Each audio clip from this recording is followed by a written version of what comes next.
रामपुरा गांव। उस गांव में दो जिगरी दोस्त रहा करते थे, लेकिन उनकी जो पत्नियां थी ना, वो एक दूसरे से बहुत ईर्ष्या करती थी।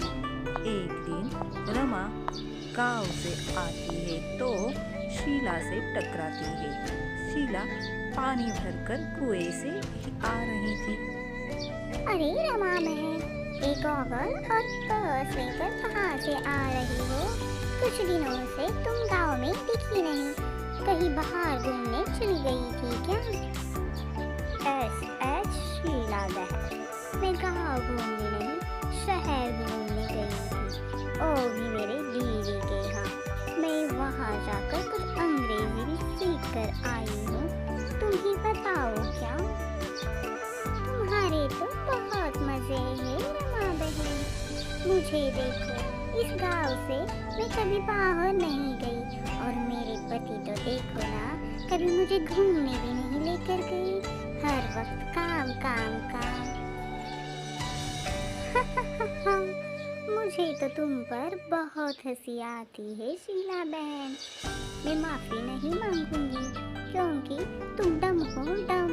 ना ही तुम दिखने में अच्छी हो और ना ही दिमाग से। मुझे देखो, शहर से क्या घूम कर आई, तुम्हारी जबान तो बहुत तेज चलने लगी है। अरे तुम मुझसे पंगा मत लेना। मैं अगर चाहती तो अभी के अभी मेरे पति से कहकर बाहर घूमने जा सकती हूँ। चल झूठी, कितना झूठ बोलोगी हो?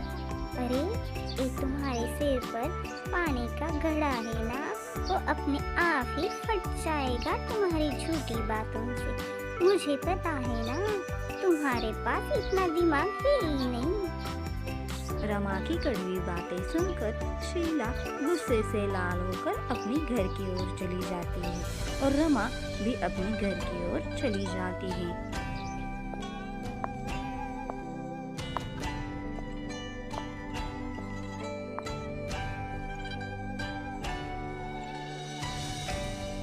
अरे रमा, ये तुम्हारे गाल पर लाल लाल निशान कैसे है और आँख भी काली हो चुकी है? क्या हुआ? हम तुम्हारी दीदी के यहाँ घूमने चली गई थी ना, तो ये तुम्हारा हुलिया कैसे बदल गया? तुम मेरी रमा ही हो ना? अब क्या बताऊँ आपको मैं? ऐसा लगा मैं दीदी के यहाँ ना जाती तो अच्छा होता। वहाँ जाकर आपको पता है क्या मेरे साथ क्या क्या हुआ रमन जी? क्या हुआ? ऐसी कौन सी आफत आ गई जो तुम्हारा इतना बुरा हाल हो गया? वहाँ जाते ही मेरी रहने की जगह नहीं, दासी की जगह खाली थी। वहाँ जाकर मैंने घर का सारा काम कर लिया। झाड़ू पोछा बर्तन सब कुछ मुझे ही करना पड़ा। दीदी आराम से बिस्तर पर सोती थी। उसके जो बच्चे थे ना, वो बहुत ही शैतान थे। उनकी वजह से ही ये मेरी हालत हो चुकी है। इसलिए मैं वहाँ से जल्दी आ गई। क्या बताऊँ आपको, रास्ते में मुझे शीला भी दिखाई दी, लेकिन शुक्र है भगवान का, मैंने गॉगल अपने चेहरे पर लगाया, इसलिए वो मुझे पहचान नहीं पाई। उसे लगा मैं घूम कर आई हूँ। ठीक है, जाने दो। अब तुम घर वापस आ गई हो ना, अब घर का सारा काम कर लेना। और मुझे बहुत दिनों से घर का खाना नहीं मिला, तो खाना भी बना कर रख देना। आप क्या पागल हो चुके हो क्या? मेरी हालत देखी नहीं क्या आपने? नहीं जी नहीं, मैं अब महीने में कुछ काम नहीं करूँगी। सारा का सारा काम आपको ही करना पड़ेगा, और मुझे बाहर घूमने के लिए भी लेकर जाना पड़ेगा।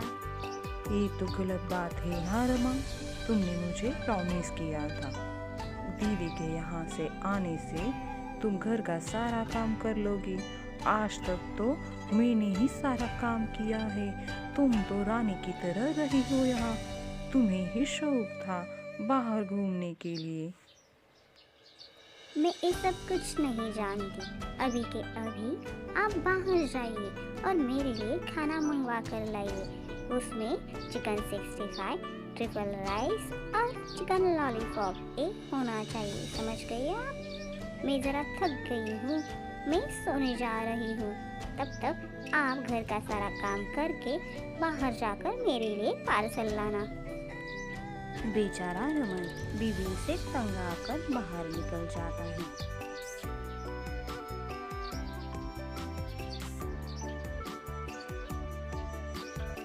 अपनी दुख भरी कहानी लेकर रमन पेड़ के नीचे आराम ही कर रहा था। तभी उसका दोस्त घनश्याम उसके पास आता है और उसे खूब डांटता है। अरे रमन, मुझे तुम पर बहुत गुस्सा आ रहा है। अभी के अभी मुझे लगता है कि मैं तुम्हें जोर का चाटा लगा दूं, लेकिन मैं ये भी नहीं कर सकता ना। तुम तो ठहरे मेरे जिगरी दोस्त। क्या हुआ भाई? अब तुम्हें मुझसे कौन सी परेशानी है? मैं पहले से ही दुखी हूँ, मुझे और दुखी मत करना घनश्याम। जब से तुम्हारी बीवी को मेरी बीवी ने देखा ना, तब से मेरी बीवी ने मेरा दिमाग खा कर रख दिया है। जब से उसने सुना कि तुम्हारी बीवी कुछ दिनों के लिए अपने मायके घूमने के लिए चली गई थी और वहाँ से वो गॉगल और पर्स जो लेकर आई है ना, ठुमक ठुमक कर मेरी बीवी मुझे अपने इशारों पर ठुमक ठुमक कर नचा रही है। अब क्या बताओ घनश्याम, अब मैं तुम्हारी बीवी से मेरी बीवी तो 100 गुना बहुत परेशान करती है। तुम्हें तो ठुमक ठुमक कर नचाती है, वो तो मुझे उंगली पर ही नचा लेती है। मायके जाकर मार खा कर आई है छोटे बच्चों से। अब क्या बताऊं घनश्याम मैं तुम्हें, और अब वो मुझे मार रही है अपने बातों से और कामों से। क्या बताऊं तुम्हें, तुम्हारी बीवी को उसने जलाने के लिए गॉगल और पर्स लेकर आई थी। एक तो हम दोनों ने जो खेत किया था उसमें कुआं भी खुदवाना है, और ये दोनों हमसे किस जन्मों का बदला ले रही है। ना ही हमें मदद करती है और ना ही हमें सुख से जीने देती है। क्या करे, कुछ समझ में नहीं आ रहा रमन। इसी चिंता की वजह से मैं यहाँ बैठा था। क्या करे, कुछ समझ में नहीं आ रहा, लेकिन मेरे दिमाग में एक आइडिया आ रही है। हमारे दोनों बीवियों को हम सबक भी सिखा सकते हैं और कुआं भी खुदवा सकते हैं। हमारे कुएं में पानी भी लग सकता है। चलो, रास्ते में मैं तुम्हें सब कुछ बता देता हूँ क्या क्या करना है। जैसे मैं करता हूँ वैसे वैसे करना।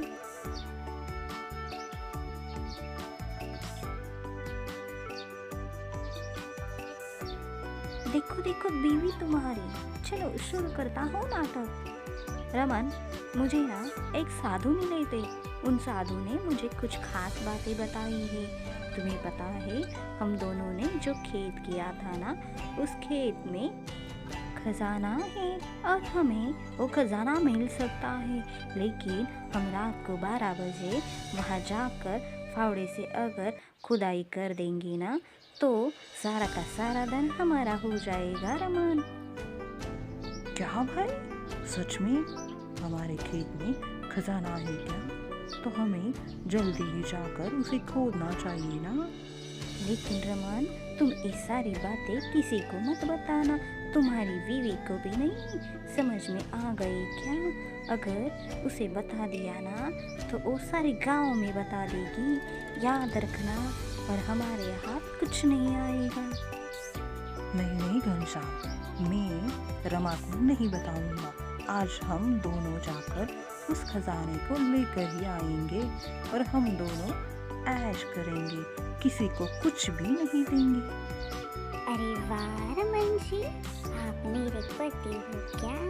मुझे नहीं लगता, आप तो बहुत बड़ी शैतान निकले। अब वो खजाना तो मैं ही लेकर आऊंगी। देख लेना, आपको आज रात को कैसे मैं सुला कर आती हूँ। नींद की गोलियाँ देकर आपको सुला कर ही आऊंगी। चलो, हम दोनों का काम हो गया। मन ही मन वो दोनों सोचते हैं, एक दूसरे की तरफ इशारा कर कर वहाँ से चले जाते हैं।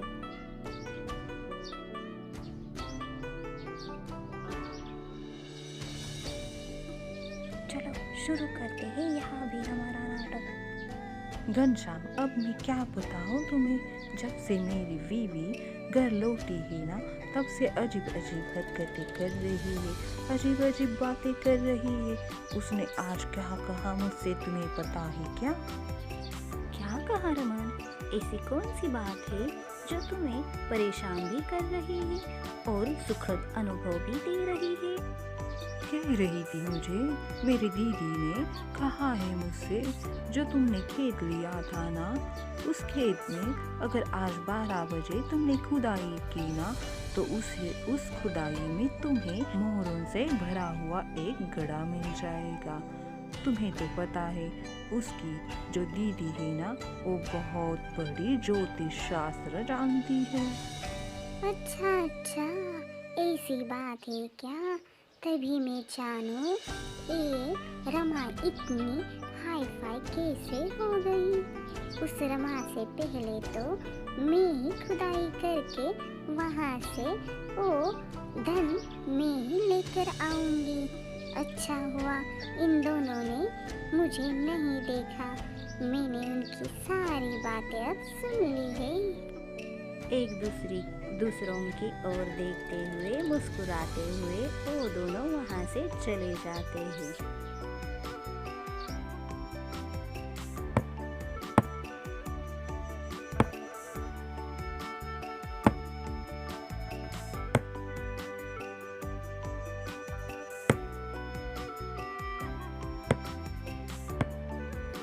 बहुत देर से खुदाई कर रही हूँ, लेकिन मुझे कुछ दिखाई नहीं दे रहा। लगता है मुझे और खोदना पड़ेगा, इसलिए थोड़ा आराम कर लेती हूँ और फिर बाद में खुदाई कर लेती हूँ। शीला भी आती है फावड़ा लेकर। शीला देखती है, अरे वाह, रमा तो मेरे पहले से यहाँ आई हुई है। चलो अच्छा हुआ उसने कुछ खुदाई कर ली। अब वो जो सोई हुई है ना, तब तक मैं खुदाई कर कर खजाना लेकर चली जाती हूँ।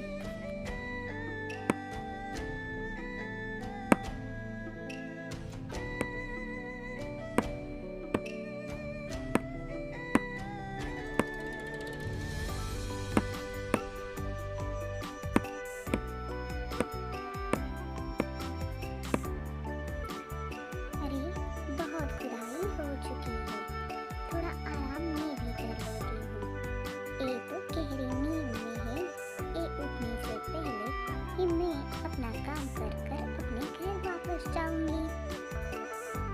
खुदाई करने की वजह से दोनों भी थक सी गई थी और गहरी नींद में चली गई। उन दोनों को पता ही नहीं लगा कब उन दोनों ने कुआं खोद लिया और सुबह भी अब हो चुकी थी।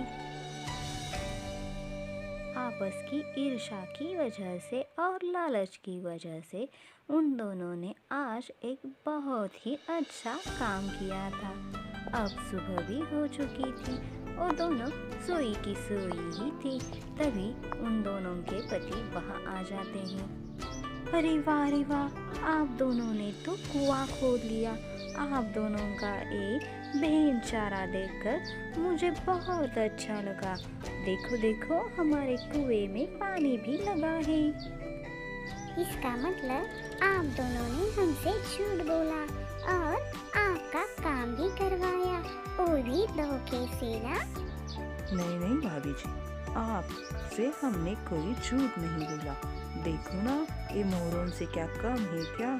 हमारे खेत के लिए पानी हो चुका ना हमारा, तो खेत में तो हम अच्छे बहुत सारे फल और हमारे ज्वार जो लगवाएंगे, उससे तो हमें 2 गुना पैसा मिल जाएगा। मोरों से कम है क्या? आप लोगों ने हमसे झूठ बोला है और झूठ बोलकर हमसे एक काम करवाया है। आप लोगों को जरा भी शर्म नहीं आई क्या? हम लोगों को इतना सताते हुए। आपको पता है क्या, रात में खुदाई करते वक्त हमारा सारा बदन कितना दर्द में पिसा जा रहा था। लेकिन रमा भाभी, आप दोनों को तो हमने कुछ बताया ही नहीं। आप दोनों ने तो हमारी बातें चुप कर सुन ली और आप दोनों यहाँ चल कर आई। आपकी ईर्ष्या और लालच आपको यहाँ खींच कर लाई। लेकिन आपकी ईर्ष्या और लालच की वजह से आज हम चारों का भला हुआ है। आप देख रही है क्या, कितना अच्छा पानी कुएं में लगा है। हाँ देवर्षि, आप सही कह रहे हैं। हम दोनों से बहुत बड़ी गलती हो गई। लेकिन देखिए, ये भी खजाना और मोरों से क्या कम है क्या। और अब हमें पता चल चुका है, मेहनत से करोगे तो बहुत कुछ मिलेगा। और अब हम दोनों आपको तंग ही नहीं करेंगे। ए जी, मुझे भी माफ करना, मुझसे भी बहुत बड़ी गलती हो गई। मैं भी आपको बहुत सताती हूँ। चलो, हम चारों मिलकर अब बहुत अच्छे से रह लेते हैं। दोस्तों, हम चारों की कहानियाँ अच्छी लगी हो तो प्लीज़ सब्सक्राइब करना और लाइक शेयर करना मत भूलिएगा। धन्यवाद दोस्तों, शुक्रिया।